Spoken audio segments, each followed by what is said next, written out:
right, hello, this is Rachel from 7 and All, and today I am going to be sharing with you a detailed look inside spelling connections for first grade and second grade from Zaner Bloser. This is a spelling curriculum and the levels go from first grade all the way through sixth grade. So I'm kind of going to be showing you how it starts out and the differences between the first grade and second grade level in case you're trying to choose between the two of those. I'll show how it levels up from one to the other and just give you a good look inside, because I don't know about you, but for me, when I am researching curriculum, it really helps a lot to be able to see inside the books, to really wrap my mind around whether this would be a good choice for my family or not. So I'll just start by showing you the table of contents so you can see what types of word lists you're working on in first grade. We're spending a lot of weeks just focusing on short vowel words, vowel consonant and consonant vowel consonant words. So we're not starting off at a super fast pace. We're getting these basic words and really working with the spelling.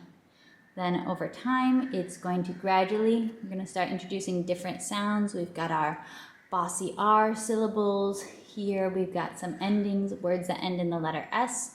So we get to work with plurals. We get words ending in ing. There are review units scheduled periodically throughout the curriculums. Then we start moving into spelling long vowel words. And we get some digraphs and even the TCH combo by the end. So that's the scope of what types of words you would be covering during this first grade spelling curriculum. Then you get to your units. So this is what a unit looks like. We've got very colorful pages, and you're given different ways to practice, interact with, and engage with the words. So here's our very first word list, quite simple. We even have two-letter words, but we've got our CVC, short vowel A words, and here we're having an opportunity to sort the words. Which ones end with AD, which ones end with AN. Then there's the connect to phonics opportunity. We're breaking apart the pieces of the word. We're hearing the different sounds that make up the word. Next, we have reading. So your child should be able to read at a first grade level if they're using this, and this should be decodable and readable because most children are able to read a little bit beyond what they can spell.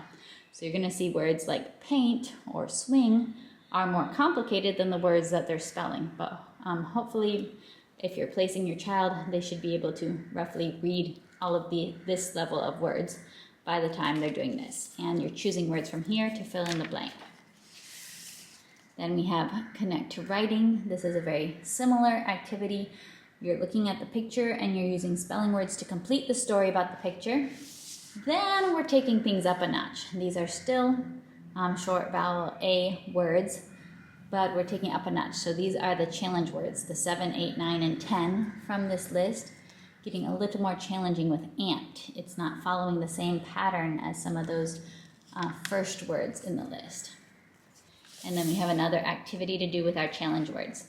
Now this is the point where after doing all these activities throughout the week, I would step in and I'd say, okay, we're gonna have our little spelling test. You can give spelling tests in different ways. I am not at all opposed to traditional testing with my child in my homeschool. I find that tests can actually be very motivational and also very informational.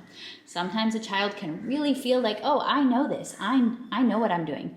But then when you give them that opportunity of taking a test, taking away, the reference, they can start to realize, oh, wait, maybe I wasn't paying as much attention. Maybe I don't have this mastered quite as well as I thought I did. So I actually find tests, I don't find them to be a negative thing at all. I don't want to go on a whole tangent about tests, but I am not at all afraid to do traditional spelling testing with my first grader. And that's what I plan to do, that when we've finished a unit, we've had a while to play with, then when we finish one unit, we'll have a test. And we'll see, hey, can we remember how to spell all of these? So you'll see that it follows the same pattern. I'm going to go ahead and skip forward to, well, maybe not a review unit. But later in the book, let's get later in the book and see how we're doing. Let's do 17 here. So we're adding in these bossy R or R-controlled vowel syllables. We do our word study.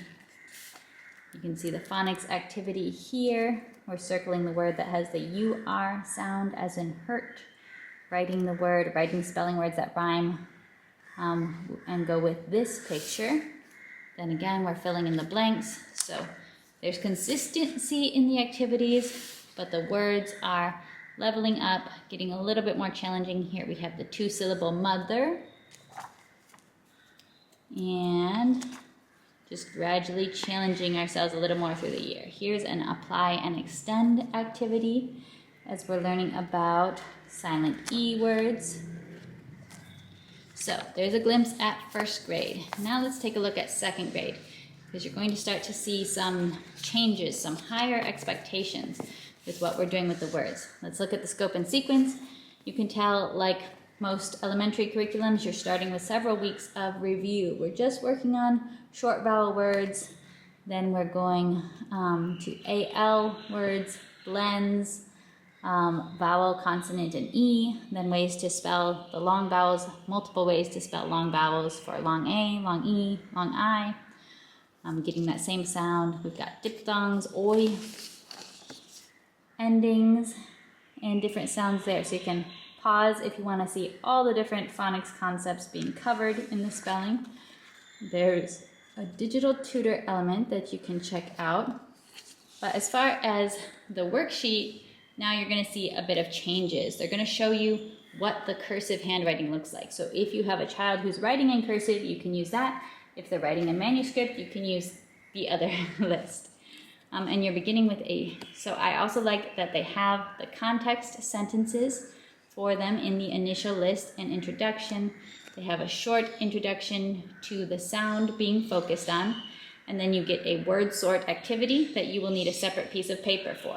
Then we have the Connect to Phonics page, where we're getting to play around with sounds, thinking about rhyming words, thinking about changing letters to build a new word, more rhyming words. Here we get a little bit of practice with alphabetical order. Then connecting to reading. Ooh, we get some analogies here. I love analogies. I know not everyone does, but I find them to be very fun. A fun test of logic applied to language. Filling in the blanks.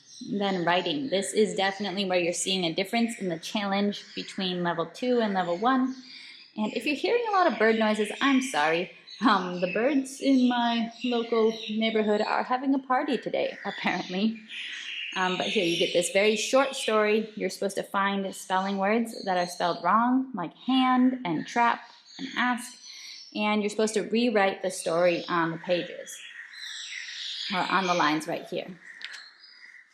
Then we get an extend word study, rhyming words, meaning. So what a chick does when it comes out of its shell. So these are extended words. These are words beyond, they're short A words, but they're words beyond just your list.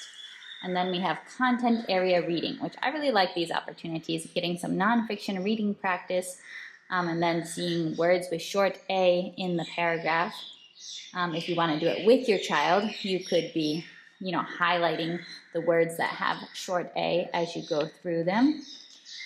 And then you get on to Unit 2, and you're working on short E words, and you have the same kind of pattern of activities: reading, writing, extend the word study. So we still have that same concept, but you're going beyond the list. And once you finish that unit, again, I would be doing a test on those core words that you started off with. This list of 10 words that you've been able to work with. You've talked about how to spell this sound. Just go and work with those. So I want to go a little bit further in so you can see how it progresses. So here we've got our words with endings, ed and ing. We're following the same pattern. Here we have phonics. Ooh, so this is really cool. We're bringing in a little bit of grammatical understanding, learning that word participle, present, past, and participle. Dictionary opportunity. And reading. Writing, we're doing our proofreading again, which brings in some content. Then the extended word study, lots of words ending in ed or ing, and then the content area. And once you're done with the opportunity to practice, then you can do your test. If your child needs more practice, I would suggest adding in just simple copying, or instead of copying, you could do verbal spelling practice, having them spell it out loud, write it on a whiteboard. You know, there are many creative ways if your child needs more drill than what this book incorporates.